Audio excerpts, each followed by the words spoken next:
Hello and welcome to the Ghosts and Folklore podcast. I'm Mark Rees, and on each episode, I investigate a different, weird, and wonderful subject. And on this episode, we are going to explore a particularly nasty and deceptively innocent-looking folkloric creature that appears at first glance to be a dear old lady simply walking the roads of Wales at night, only to lead her victims into an impenetrable fog from which they might never emerge, from which they might never be seen again, from which they might meet a rather unfortunate end, as we'll discover on this episode. And so, to begin at the beginning. And this is the fifth and final episode I'm dedicating to the 5 different types of fairy folk said to populate Wales by the American folklorist Wirt Sykes, and I've saved the meanest until last, the Gwyllion or the mountain fairies. Now, Sykes divided the fairy folk of Wales into 5 different classes, and I've dedicated episodes to the others already. If you'd like to go and check those out afterwards, please do. But very quickly, the 5 different classes are 1. The Allallon or the elves. 2. The Coblynau or the mine fairies. 3. The Bwbachod or the household fairies. 4. The Gwragedd Annwn, or fairies of the lakes and streams. And finally, number 5, the Gwyllion, or the mountain fairies. And as you can probably tell from those brief descriptions, each one gives you an idea of where these creatures dwell. The Coblynau are in the mines, the Bwbachod are in the houses, and this one, the Gwyllion, are quite closely related to the Gwragedd Annwn, who are in the lakes and streams, but these are specifically in the mountains, in the rolling green hills and mountains, and there is no shortage of rolling green hills and mountains in Wales. Now, before we look at some actual accounts of the Gwyllion supposedly in action, let's start with a quick description from Sykes of what exactly these creatures are supposed to be. And he tells us that the Gwyllion are female fairies of frightful characteristics who haunt lonely roads in the Welsh mountains and lead night wanderers astray. So, if you don't want to encounter the Gwyllion, don't go walking around the Welsh mountains at night. And he also compares them to a character from Greek mythology, to Hecate. He says they share similarities because she rode on the storm and was a hag of horrid guise. Not a particularly flattering description there, but a hag of horrid guise who rode on the storm. And Sykes also offers an explanation for the name itself, the name Gwyllion, which I'll spell for you, which is Gwylll or in Welsh, I-O-N, Gwyllion.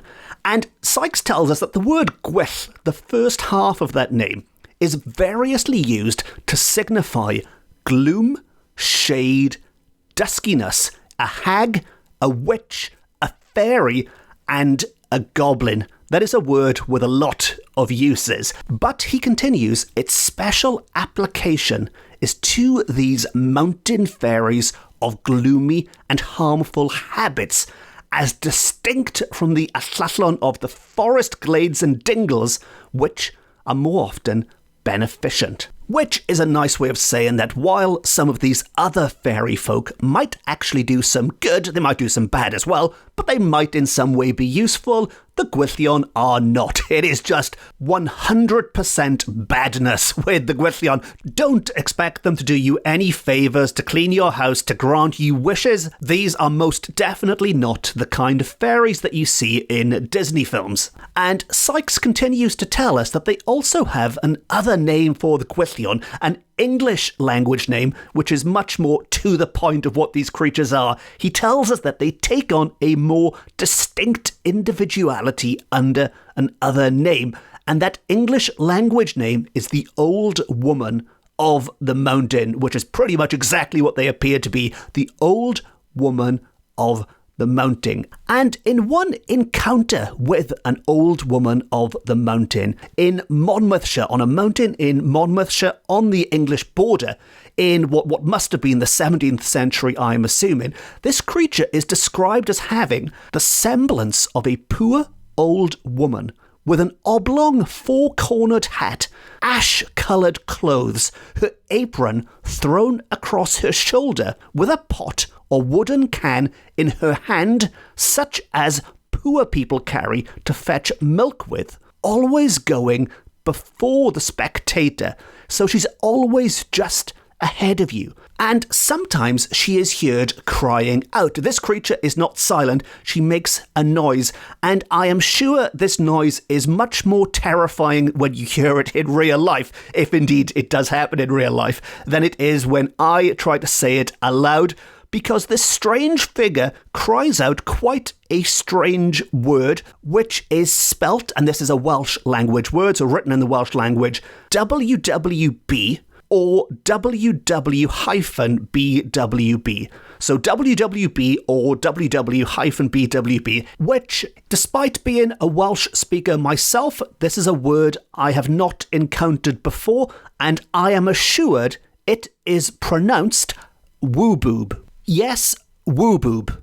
But if you can imagine that on a dark, foggy mountain being shouted at the top of an old woman's voice, I am sure it is much more terrifying than my poor attempt on this podcast. And no, I'm not going to attempt recreating that because, frankly, I'm recording this in a residential area, and I'm sure some of the locals would call the police on me if I started screaming woo-boob at the top of my voice. But if you're wondering, why on earth was she shouting such a strange word? What does woo-boob mean? Well, again, I am assured, as mentioned, I speak Welsh, but this isn't a common Welsh word, so I'm not entirely sure myself. But I am told that it is a Welsh language word used in times of distress, and it has been derived from two other words, which are wow, W-O-W, wow, the first part of it, which I'm assuming is just for getting attention, and the word pawb or baub, which means everyone. So it's like, wow, everyone, a cry for attention, a cry in distress, a cry for help. Maybe the next time you do find yourself lost on a foggy mountain, you can try this out for me. You can try shouting woo-boob at the top of your voice, and we'll find out if it really is an effective way of attracting attention. Now, back to the scary stuff, back to the Gwyllion, and hearing this sound or seeing this old woman, hearing woo-boob or seeing the Gwyllion was not a good sign, because we are told those who saw this apparition, whether by night or on a misty day, would be sure to lose their way, though they might be perfectly familiar with the road. So it didn't matter how well you knew the area beforehand, if the Gwyllion was there, things could go bad. And to continue, sometimes they heard her cry when they did not see her, so she could be heard and not seen. And sometimes when they went out by night to fetch coal or water or whatever it might be, the dwellers near that mountain in Monmouthshire would hear the cry very close to them. And immediately after, they would hear it afar off, as if it were on the opposite mountain. So either this creature was incredibly fast, maybe there was more than one of them, or maybe it worked like an echo. They were making this sound near you, and then this sound was also heard in a distant mountain. And the popular tradition in that district in Monmouthshire was that the old woman of the mountain was the spirit of one Dwan White, who lived time out of mind in those parts, and was thought to be a witch. So this person was thought to be a witch, and the old woman of the mountain was believed to be her spirit, because the mountains were not haunted in this manner until after their death. And when people lost their way and saw her before them, they used to hurry forward to try to catch her, supposing her to be a flesh and blood woman. So they were lost, they saw someone walking, they thought, great, let's follow this person. They chased after them, they chased after this flesh and blood woman who could set them right, but they could never overtake her, they could never catch up, and she, on her part, never looked back, so that no man ever saw her face. So, as terrifying as that is, that account does suggest that to see the old woman of the mountain didn't necessarily mean you were going to die. Some people did report back their experiences, but nevertheless, to see her, to encounter her, was not a good thing. Now, the old woman was not limited to Monmouthshire, and she was also seen in the Black Mountain in Breconshire, as the county was then, and the following tale comes from a Robert Williams of Llangaddock in Crickhowell, who is described as a substantial man of undoubted veracity. So, this is a reliable source. We can trust this man. He is a man of undoubted veracity. And as he was travelling one night over part of the Black Mountain, he saw the old woman, and at the same time found he had lost his way. Not knowing her to be a spectre, he hallooed to her to stay for him, but receiving no answer, thought she was deaf. He then hastened his steps, thinking to overtake her, but the faster he ran, the further he found himself behind her, at which he wondered very much, not knowing the reason for it. So, to recap that quickly, he saw this old woman on the Black Mountain. When he called out to her, when he shouted hello, she ignored him, and he assumed she must be deaf. And so he decided to chase after her, and when he tried to overtake her, he found himself further and further away. Even when he was running, he couldn't catch up with this old woman. And to return to the tale, he presently found himself stumbling in a marsh, at which discovery his vexation increased, which is a somewhat flowery Victorian way of saying he was really, really annoyed about being stuck in a marsh. And then he heard the old woman laughing at him with a weird, uncanny, crackling old laugh. A weird, uncanny, crackling old laugh which set him to thinking she might in fact be a Gwyll. The penny has dropped. She might be a Gwyll. And so he decided to draw out his knife. Presumably this would help him escape from the marsh in some way. But he pulled out his knife, and with that, the old lady vanished. And this really did serve as confirmation. Then he was sure, for Welsh ghosts and fairies are afraid of a knife. And anyone who listened to episode 102 of this podcast about the Edwardian Ghostbusters will know exactly that. You can keep ghosts away, and apparently fairies now, with a knife. Although, just to repeat myself quickly, of course, don't actually try that. Please, please don't carry a knife with you on a ghost hunt.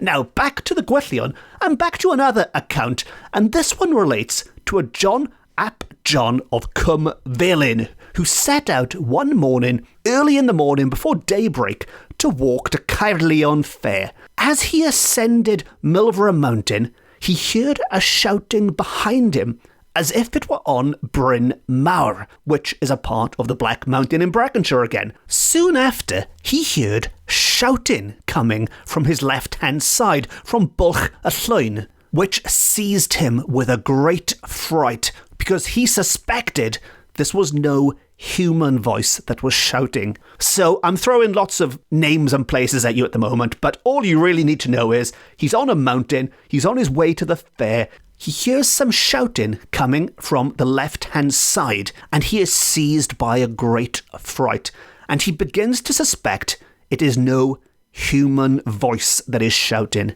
He had already been wondering, indeed, what anyone could be doing at that hour in the morning, shouting on the mountainside. Nobody else was as foolish as he was, traipsing around on the mountain in the dark. Still, nevertheless, he persevered with his journey. On he went, higher up into the mountain, when he heard the shouting to his right this time, coming from Gilfach Fields, and now he was sure it was the old woman of the mountain, and by calling him from all directions was trying to lead him astray. Now luckily this man was wise to her tricks, and presently he heard behind him the noise of a coach, and with it, the special cry of the old woman of the mountain. And you all know this by now. He heard Woo-boob coming behind him, knowing very well that no coach could possibly travel along this road. It must have been extra rugged and bumpy, but no coach could possibly be travelling along this mountain road. But nevertheless, he could hear it getting louder and louder. It was getting closer and closer. A coach where there should be no coach was getting closer and closer to him. And as such, he became thoroughly terrified, and running out of the road, threw himself down upon the ground and buried his face in the heath, waiting for the phantom to pass. When it was gone out of hearing, he arose, and hearing the birds singing as the day began to break, and also seeing some sheep before him, his fear went quite off. And this, we are told, was no profane, immoral man. John ap John of Gwyllion was no liar. He was an honest, peaceable, knowing man, and a very comely person moreover. Not some troublemaker making up some stories. This was a good, honest Christian Welshman who had not only heard and survived the call of the old woman trying to lead him astray, but had also narrowly avoided being mowed down by what sounds like some kind of phantom coach. Now, jumping backwards slightly, but going back to this idea of busting ghosts and fairies and all manner of supernatural creatures with a knife. And again, don't carry a knife. But this exorcism by knife, as Sykes describe it, which I think is a lovely way of describing it, exorcism by knife, appears to be a Welsh notion, although he does say there is an old superstition of wide prevalence across Europe that to give or receive from a friend a knife or a pair of scissors cuts friendship. So if you gift somebody a knife or a scissors, that could cut your friendship. And he tells us that I have even encountered this superstition in America. In his native America, he discovered that people were presumably reluctant to give people knives and or scissors. And he tells us that once an editorial friend at Indianapolis gave me a very handsome pocket knife, which he refused to part with except at the price of 1 cent, lawful coin of the realm. And he asserted that we should become enemies without this precaution. So what Sykes is saying is that in America, or in Indianapolis at least anyway, but in America you can give somebody a knife, but you have to give them something in return,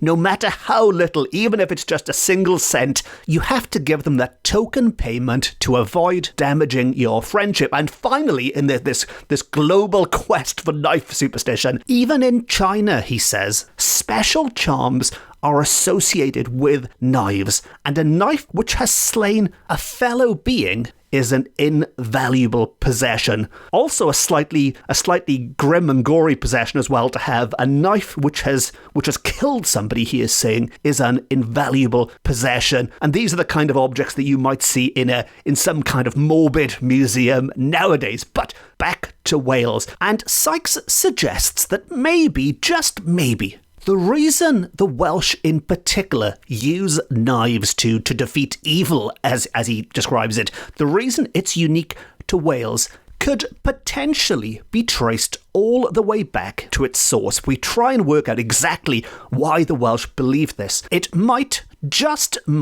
be connected with the most famous of Welsh warriors and the most famous of blades to be found in the depths of Welsh mythology. And I have absolutely no idea how he traced it back to this, but I love the idea. He tells us that it can be traced back to King Arthur himself and his sword Excalibur. And maybe that is why knives are so powerful in Wales when fighting the paranormal and can protect you from the Gwyllion. And talking about the Gwyllion, of course, which is the whole point of this episode, back to the Gwyllion, we are also told that while they are the fairies, the phantoms of the mountains, they can also come indoors. They can come into the houses, and they did so with the people of Aberystwyth, especially in stormy weather, we are told. And the inmates made them welcome. So when the Gwyllion came inside, the residents made them welcome, although not because of any love they bore them, Sykes tells us. They were making them welcome out of fear that the Gwyllion might hurt anyone who offends them. And as such, if any old woman suspected of being a Gwyllion entered a property, they provided clean water for them, and they took special care that no knife, no scissors, no cutting tool at all should be in the corner near the fire where the fairies would go to sit. So that is where they went to warm themselves in stormy weather, and if there was a blade there, well, you could find yourself in trouble. And that's not just an idle threat, because Sykes says that many were hurt by them as a result. Those who forgot to remove the blades were hurt by them, and while it was desirable to exorcise them when in the open air, so it makes sense to get your knife out if they approach you on the mountains at night, because of course you just want to get from point A to point B safely. But if they enter your house, the best approach is just to be as nice as humanly possible, keep the fairies happy, and assuming they have a good time, they will leave of their own accord without any hurt. And to quote Sykes once more, it was not deemed prudent to display an inhospitable spirit towards any member of the fairy world. Nevertheless, if you had to use your knife against them, it was a very effective form of fighting them, we are told. And to quote, the cases of successful exorcism by knife are many, and nothing in the realm of fairy is better authenticated. And in one such account, an Evan Thomas, who was travelling by night over Bedwellty Mountain towards his house and estate, saw the Gwyllion on each side of him, some of them dancing around him in fantastic fashion. Now, all of the accounts I've discussed on this episode so far have involved a single Gwyllion. You see one old woman on a lonely road, and that is bad, although there was also that case with the potential phantom coach as well.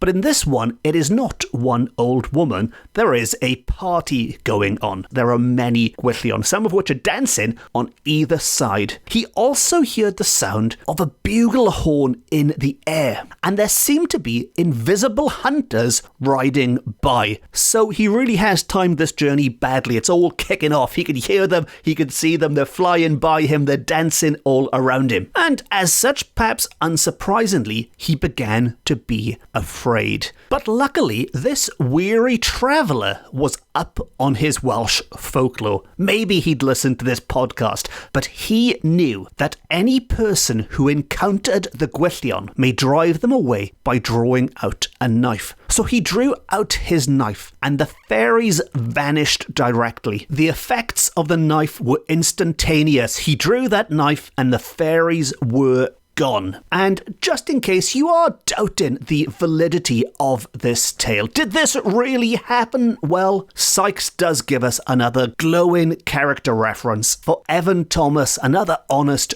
God-fearing Welshman who is or was an old gentleman of such strict veracity that we can take this as the gospel truth.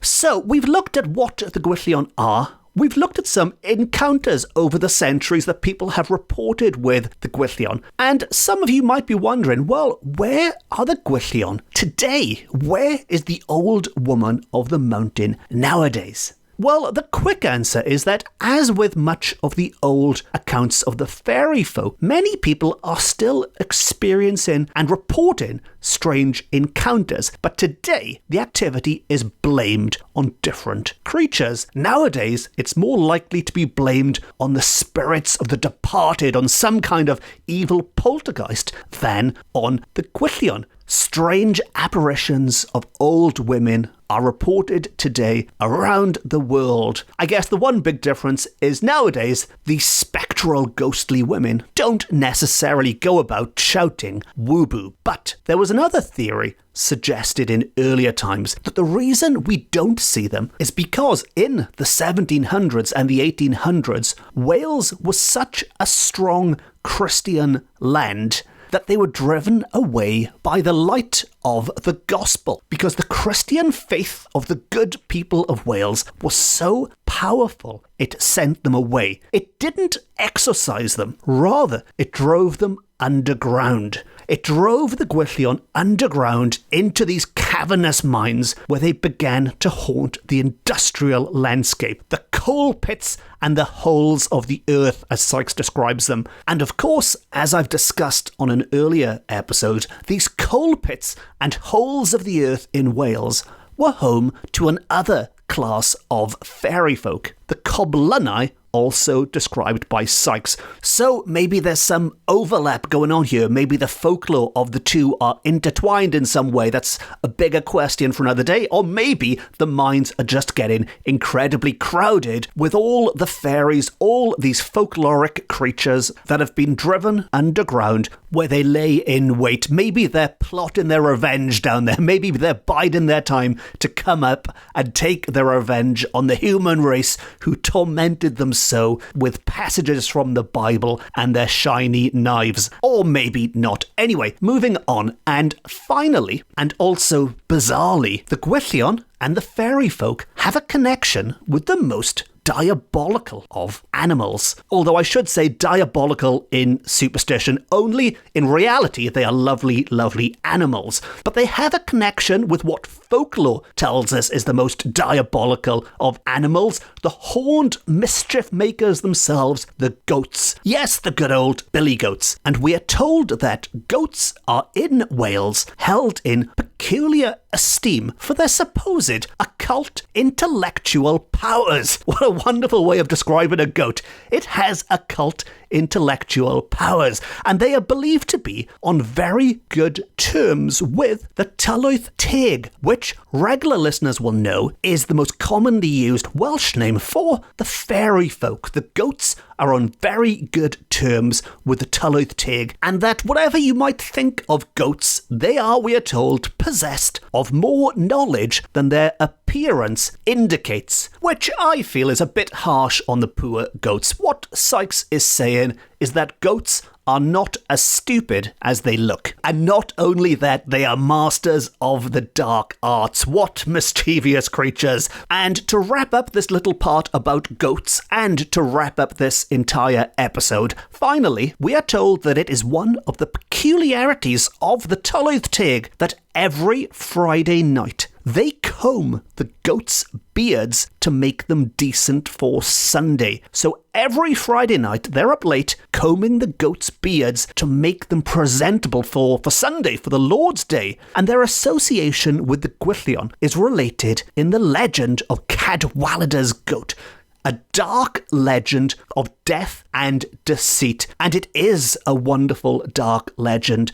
of death and deceit, which I won't spoil right now on this episode, because I have also dedicated an entire episode to that dark legend of death and deceit as well. And it was a few years ago now, all the way back on episode 41. Back in the good old days when I still did regular sound effects on every episode, and I'm pretty sure there are some good devil goat sound effects. Well, good is a matter of opinion, but I'm pretty sure there are some devil goat sound effects on that episode. So if you would like more diabolical goat lore and maybe a little bit more fairy lore at the same time, be sure to check out episode 41 afterwards. All of which brings me to the end of this episode and another episode of the Ghosts and Folklore podcast. If you've enjoyed this episode and you haven't already, please consider hitting the subscribe button. And if you really enjoyed it, you can support the podcast by treating me to a coffee